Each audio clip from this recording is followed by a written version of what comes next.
Ever since I was a kid, I remember enjoying audio dramas. When I was really little, I had one of those like Teddy Ruxpin, those like teddy bears that you stuck a tape in the back of, and he would tell you a story, and I would go to sleep listening to Teddy Ruxpin telling me a story. Until that neighbor kid came over and ripped all the film out of all those tapes. I'm not still bitter, but I was for a really long time. After that, I had various different adults in my life buy tapes and eventually CDs for me that were audio dramas, and I've always loved them for like my entire life. I listened to them going to bed as well as just on road trips. Audio dramas have been a big part of my life. And audio dramas, I don't care how many times I talk about them on the channel and they don't seem to perform as well, they are close enough to audiobooks that I will continue to talk about audio dramas on this channel until someone tells me I'm not allowed to. Audio dramas are just more awesome audiobooks. I'll say it. I'm going to go ahead and link it again. There's a video I have here on the channel that I made a while ago that's just a bunch of audio dramas that I really love, that I would love to share with other people if that's something that they're interested in. Well, recently, another addition to my audio drama series that I'd like to talk about list is a show called Borrasca. And unfortunately, it has the title Borrasca because I really struggle to like talk about things that have super weird proprietary names. Like if you're like, hey, dude, you should go check out this podcast I heard called Borrasca. They're like, how do you spell that? Because I hate it. I like when things have rabbits is an audio drama I loved. It's easy to tell people how to look up rabbits. The Black Tapes, Limetown, it's still a unique word, but also it's just spelled how it sounds. Borrasca is a podcast made by a company called Q Code, who seems to be in the business of having some money and having some production ability. I don't know if they find celebrities that want to work on audio dramas or they specifically go out and seek celebrities to try to use as draws to get people to listen to these audio dramas, but Borrasca stars a certain childhood star that was very relevant in my life. His name is Cole Sprouse. You may know him from The Sweet Life of Zack and Cody or Sweet Life on Deck. Both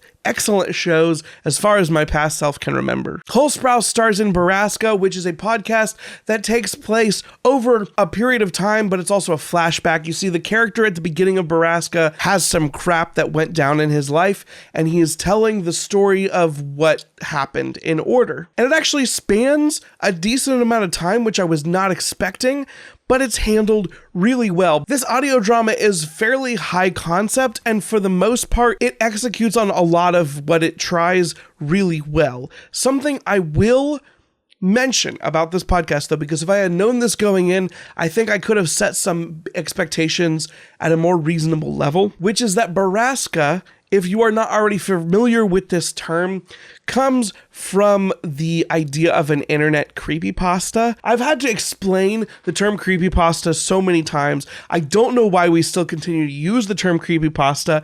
It's a worse term than Borrasca, but essentially what a creepypasta is in the early days of the internet, people would write horror short stories or like make up a horror scenario, a scary scenario.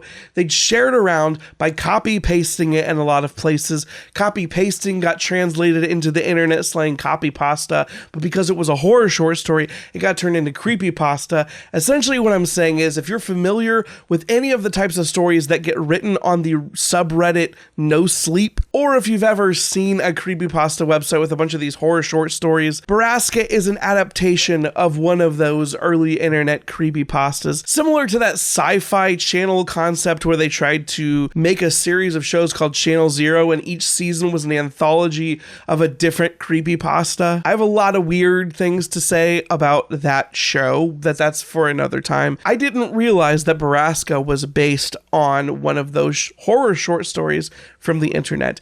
And if I would have known that, it would have prepared me for where the ending goes, but I'll get there in a second. Borrasca is one of those stories that tries to aim for the Stranger Things vibes. It tries to aim for those like Pacific Northwest vibes where you have a bunch of kids that are moved to a new place outside of their element. They're forced to make new friends, and they're placed in a weird environment where they're completely out of their element. And because of that, every single little weird facet of this town that they move to becomes suddenly all the more interesting. There seems to be a lot of mystery surrounding certain bits of folklore and creepy legends that this town has. And when real life things start going down, the ways that the characters have to react to those real life things vary a lot and can cause some tension in relationships. But I really do feel like the closest vibe that is the easiest shorthand for me to communicate what Borrasca aims for is Stranger Things, but instead of being all the way Stranger Things, being like an 80s throwback,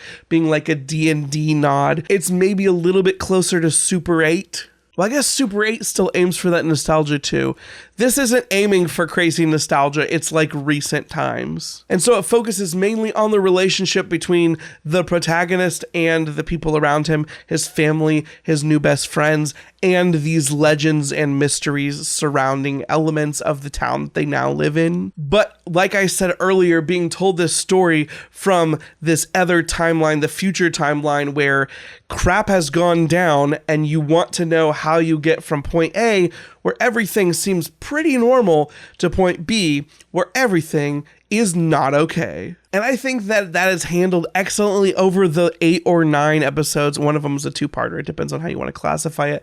I think that that's handled well. The writing is really good. The acting is excellent. Some of the sound design, as an audio drama, I will say that the sound design isn't the best. And I think that ultimately the biggest problem with Borrasca is it is one of those shows that asks a lot of questions, and when it has to answer them, it maybe goes a little bit too far off the rails. That's kind of why I wanted to warn you. Hey, if you've read a lot of stories from No Sleep, the subreddit, you kind of know that maybe you shouldn't expect an ending that perfectly nails everything. I don't know any other way to say that. It asks a lot of questions, and the way that it tries to answer them is a little bit of a reach. It's a stretch. It tests the bounds of your ability to intentionally suspend your disbelief. So when you are considering listening to this podcast, it may be one of those things where you're considering, is the journey worth a weird destination if it's a weird destination, or is the story worth it for the journey itself, you know?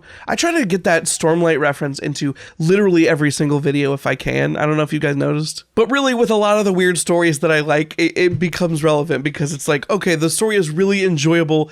The ending is a little wild, but I enjoyed the story for what it was anyway, and that's how I felt about this one. Now, I mentioned Stranger Things, I mentioned Cole Sprouse. I will say that this is very much like an adult-oriented podcast. There's a lot of strong language. There is some trigger warnings. Some of them are spoilery, but there is a lot of trigger warnings related to drug use and abuse, substance abuse addiction. And then as the series goes forward, some of the more stronger triggers are actually announced ahead of the episode. So if you're listening to the show, you'll be prepared for them when they come around. But this is a story that I think it was handled so well, and the intrigue was done so well that I couldn't put it down. Like, I don't binge things very often except for books, and this was an audio drama that I finished in 2 days. One of them was because I got to mow the lawn, so I got to listen to a lot of it at once. And of course, these episodes are not super long. It's very much one of those things that could be binged like a Netflix series, but you could do it while you're doing other things because it's an audio drama. But still, I'm not the type of person that binges this type of thing. But Borrasca, dang, it was a wild ride, but dang, it was an incredible journey that had me hooked all the way through. I think Cole Sprouse did an amazing job acting. I'm hoping that as Q Code sort of does this thing where it introduces celebrities into these audio dramas, more people become familiar and integrated into enjoying this medium of storytelling, because I think that it is a wonderful blend of a lot of the pros that you get from actual acting in something like movies, but you're still forced to use your imagination in a way that you have to actively be engaged in something like an audiobook or reading. Various audio dramas have various different levels of budget for acting and production and everything, and I obviously think that they nailed a lot of the acting in this one. Not all of it. Not all of the actors are as good as Cole Sprouse, and like I said, some of the sound design is not the best, but this was a story that I just binged because I couldn't get enough of it. I kept going until I was done, and frankly, I wish there were more. Have any of you out there heard of Borrasca or checked out any of the other Q-Code audio dramas? I know right now Q-Code is actively releasing one of these series with Rhett and Link from Good Mythical Morning, if you're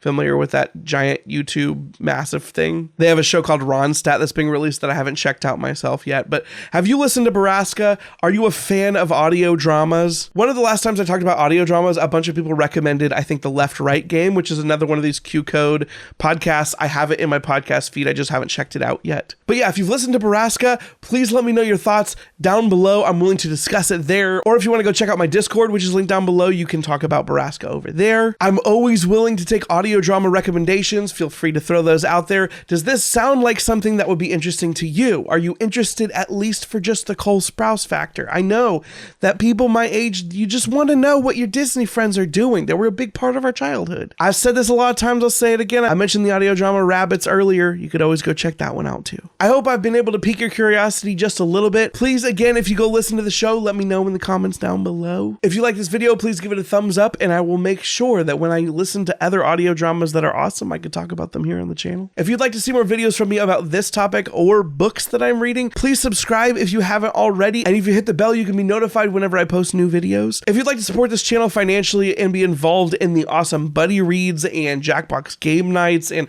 other goofy stuff that we do, there's a link down below to a Patreon where you can join in with the fun. Once again, thank you guys for watching. I can't wait to see you again in another video. Until next time, everything is not what it seems. Sleep, no one ever get enough. Always looking out tired. Sleep, no one ever get enough. If I don't show up, I might get fired. Sleep, no one ever get enough. Always looking out tired. Sleep, no one ever get enough. If I don't show up, I might get fired.